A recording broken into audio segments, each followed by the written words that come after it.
Cruzeiro seemingly used up all its strengths in the match against Boca Juniors, a crucial midweek win at Mineiro. And today, against Atlético, it was a completely disorganized team. Not because of the players on the field, just a big change. The inclusion of Calma Moraes at right back, he was even substituted in the first half when Cruzeiro conceded 2 goals.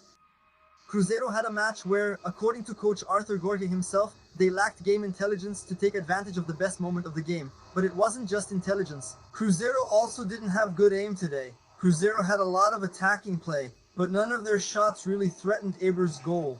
It was the lowest finishing efficiency under Arthur Jorge, only 2 shots on target out of 14 attempts. Another statistic that shows how the game didn't go as Arthur Jorge expected is that the team was forced to attack more down the left side, something that doesn't usually happen in the matches the team wins. Also, the team had more possession of the ball. The game with the highest ball possession under Arthur Jorge in his tenure, 69%.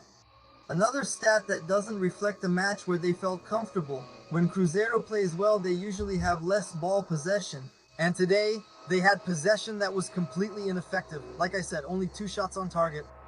In the first half, like I said, Calma Moraes was the only new player in the lineup. Otavio was once again a starter. He didn't make a mistake in any of the 3 goals. He keeps inspiring more confidence than Matias Cunha. But on the field, Cruzeiro had 10 or 15 good minutes at the start of the game, but they were already showing inefficiency in attack, showing that they weren't troubling Everson. And when Atlético came forward right on their first try, they scored a goal. And a play here on the left side where I don't think it was Minda was the one who gave the assist, but it was where Lucas Palmeira and Fabricio Bruno got confused on the left side of the field to mark the Atlético player. And inside the box, Minda managed to score the team's first goal. Soon after, Cruzeiro tried again to regain possession of the ball, looking for the equalizer. Another mistake, another lapse in Cruzeiro's defense, this time by Kaique. He brought Minda down in the box. Maicon sent Otavio the wrong way on the penalty, shooting into the left corner. Made it 2-5. After that, Arthur Jorge had to make a change to the team. It was already clear that things weren't working. They had the ball, they moved it around, and I also had a lot of passes, many times. The ball would reach the left wing here, and the players didn't get close to Kaique. There were no overlapping runs. It seemed like he was even a bit lost. There was a lack of intelligence to finish the game and capitalize on their momentum. Arthur Jorge replaced Calma Moraes, a newcomer, with a more experienced player who also didn't perform well. The latter had a second half opportunity. He didn't take advantage of it.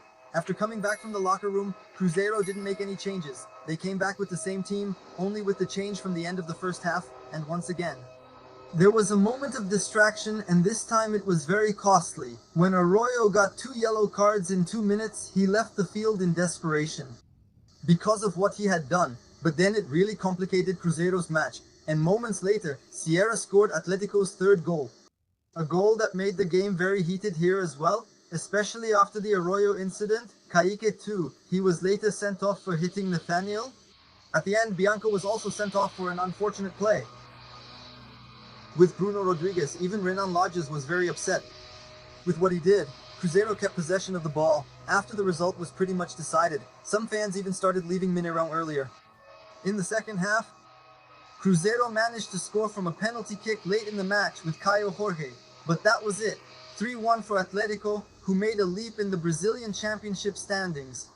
They reached 11th place in the championship with 17 points, while Cruzeiro stayed in 14th place.